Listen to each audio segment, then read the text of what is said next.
As digestion is completed in the small intestine, the food is now available in the diffusible form, like carbohydrate is available in the form of glucose, protein is available in the form of amino acids, and fat is available in the form of fatty acids and glycerol. So, the food which is formed at the end, that means the final digestion which is over in the ileum, now the diffusible food is known as chyle. CHYLE. Earlier we have seen what is the semi-digested food that comes out from the stomach, that is called as chyme. Let us know after the process of digestion what happens, because in the small intestine as food is finally digested, now food is ready to enter into the blood vessel and the lymphatic vessel for the process of absorption. Now food is converted into diffusible form and that's called as nutrients. So what happens in the large intestine?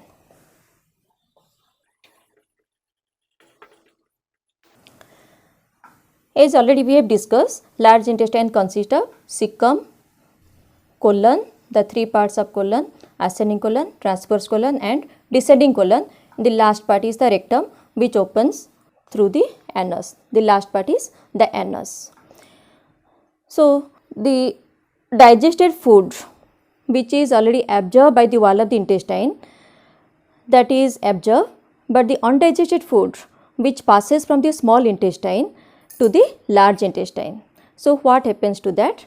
The undigested part which contains roughage, it contains some amount of proteins, it contains some amount of fats and it contains also water, because large intestine is the part where water is reabsorbed.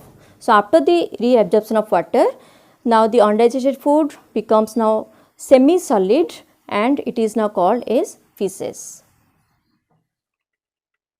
So, what is the composition of it? Let us know the amount. Roughage, proteins and fats together it forms 25%, whereas water content is 75%. So, the semi-solid fecal matter, it is expelled through the anus and that is collected in the rectum. So, from the rectum, so periodically feces is removed to exterior. This process is known as defecation.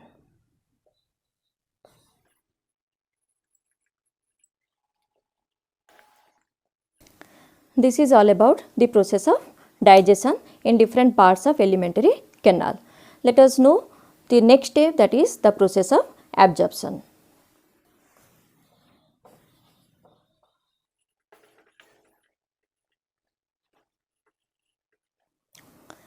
Absorption of food. So, small intestine is the part of the alimentary canal where digestion is completed and absorption starts. Because of the presence of the intestinal villi which are surrounded by the blood capillaries and also the lymphatic vessels which are known as lacteals. So, at the end of digestion, glucose is formed from the complex carbohydrate, amino acids are formed from the protein. These two are transported through the bloodstream, whereas fatty acids and glycerol are transported through the lymph, that means through the lymphatic vessel or known as lacteal.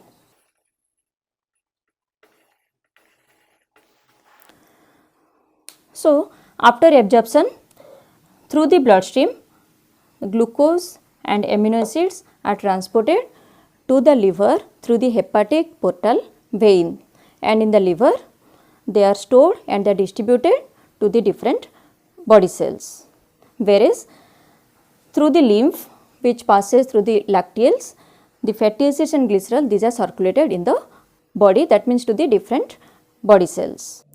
Next is assimilation of food after absorption.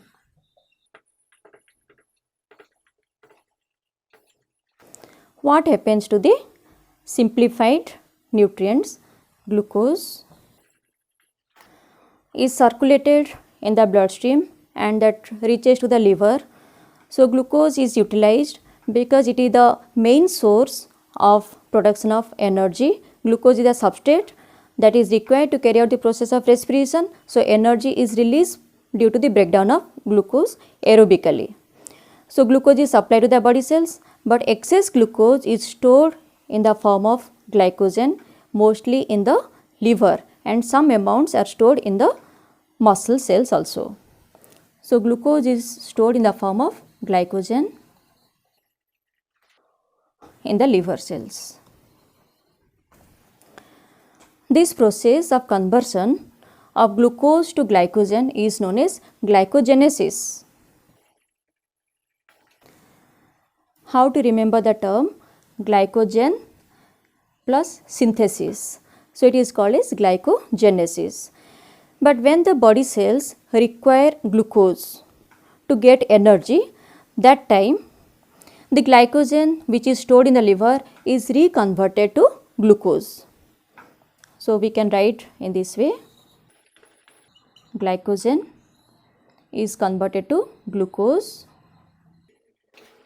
The process is called as glycogenolysis. How to remember? Glycogen is broken down. Broken down means lysis, breakdown. So, it is called as glycogenolysis. Remember the term? Glycogenesis means synthesis, glycogenolysis means breakdown of glycogen into glucose. So, this glucose is utilized by the body cells whenever there is a requirement. Now, let us know about the amino acids. Amino acids, they are transported to the body cells through the bloodstream, and excess amino acids, they reach to the liver.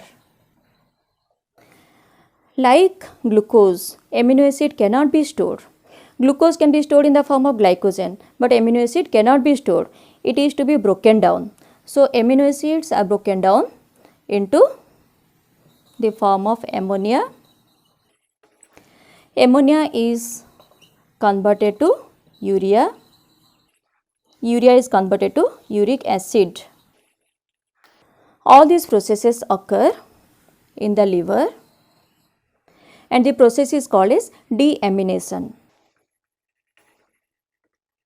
Remember, urea is the chief nitrogenous waste in human body, and ammonia is highly toxic.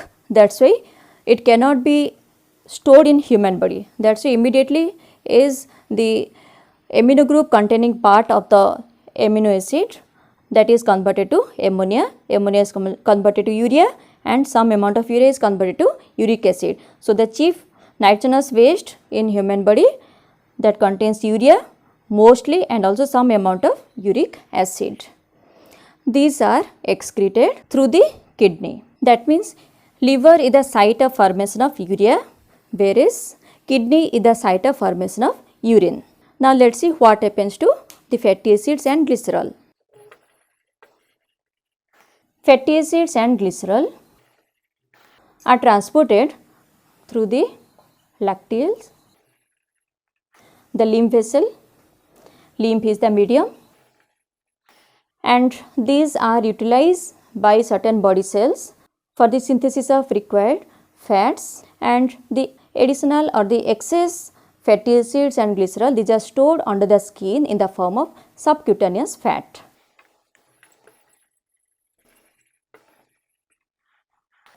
This is all about the assimilation. Assimilation means the utilization of the nutrients or the digested food, that is the diffusible nutrients by the body cells for the formation of the protoplasm.